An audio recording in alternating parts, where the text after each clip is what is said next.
আমরা আজকে জানবো হলো পার্সন বা পুরুষ।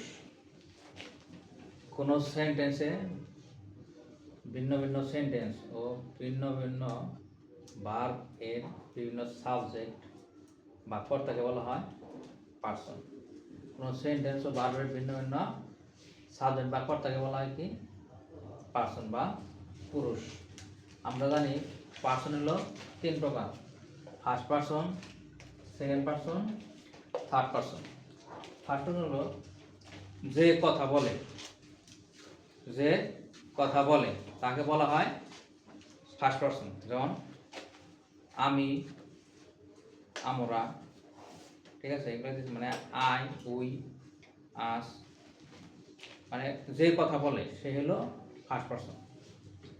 সেকেন্ড পার্সন হচ্ছে যাকে বা যাদের উদ্দেশ্য করে কথা বলা হয়, যেমন তুমি, তোমরা, এটা হচ্ছে কি সেকেন্ড পার্সন। যেমন ইউ, ইউর, ইউরস, তারপরে আছে কি ইউর সেলফ, এগুলো হলো কি সেকেন্ড পার্সন।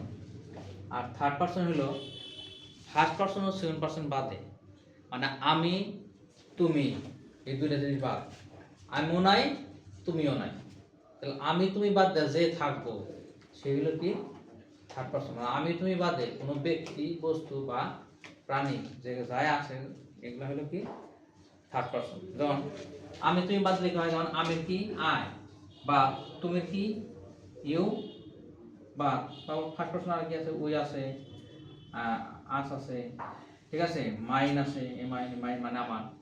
এগুলা বাদ দেয়া বাকি যা আছে, বাকি কি আছে হি, শি, ইহা, হার সেলফ, হিমসেলফ, এগুলাই দিছি, ঠিক আছে।